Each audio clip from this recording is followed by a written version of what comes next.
You're listening to The Plugged In Operator, part of Main Street Media. I'm Marcus. It's Friday, May 29th, 2026. Here's what's on the board. This week, I want to walk you through what Southern Home Services has built, because it is the clearest real-world picture I have seen of what end-to-end AI automation actually looks like inside a home service company. Not a pilot, not a demo, an actual running operation. Southern Home Services is a multi-location HVAC and home services business. In January 2026, they became the first enterprise-scale service operator to adopt ServiceTitan's Max program. Max is not a single feature. It is a system of AI agents that chain together to run the full job lifecycle without human handoffs between steps. Here is what that looks like on a real call. A customer phones in with an AC issue. An AI voice agent picks up the call, gathers the job details, and books the appointment directly into ServiceTitan. No dispatcher touches it. Then, ServiceTitan's Dispatch Pro, the AI dispatching engine, automatically selects the right technician based on location, skill set, and current workload. The tech gets the job details and drives to the address. From first ring to truck rolling, no human made a scheduling decision. That is the operation they are running now, not in theory, but in practice across their locations. The reason this matters to you goes beyond the efficiency angle. When AI handles your bookings, you are not paying a dispatcher to take that call. When AI routes your jobs, you are cutting drive time and fitting more billable hours into each technician's day. Those savings compound every single day your system runs. And when your competitor is still paying a person to manually route every job, you are running a structurally cheaper operation. That cost advantage does not just help you compete.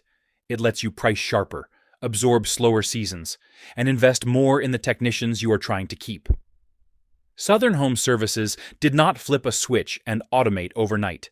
They stacked AI on top of their existing ServiceTitan setup one section at a time. Call answering first, then dispatch, then marketing automation.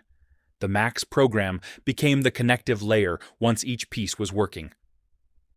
That is the right playbook for any operator who is not starting from scratch. Your action from this case study: map your job lifecycle from the first customer call to the invoice going out. Write out every step. Circle every step where a human is making a decision or pushing a button manually. Those circles are your automation targets. Pick the one that eats the most time in your operation and put your energy there first. Now, before we close the week, let's look at where this is all heading, because the next wave is already forming. What you saw in the Southern Home Services model, multiple AI agents handing off to each other, has a name in the broader tech world: multi-agent AI. And the numbers on its growth are not subtle. Gartner tracked a 1,445% increase in multi-agent system inquiries from the first quarter of 2024 to the second quarter of 2025. That is a near vertical line on a chart, and it reflects real investment dollars chasing real deployments. Right now, most operators using AI have one tool doing one job: an AI answering calls, or an AI sending estimate follow-ups.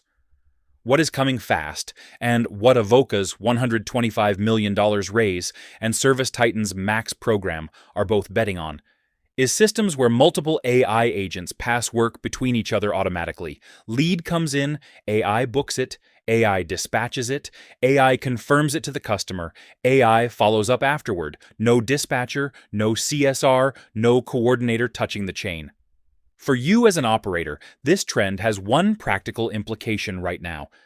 Businesses that learn to connect their tools today, even simple connections between your CRM, your phone system, and your scheduling software, will be the ones who can drop a new AI agent into a working system when the time comes, instead of rebuilding from scratch.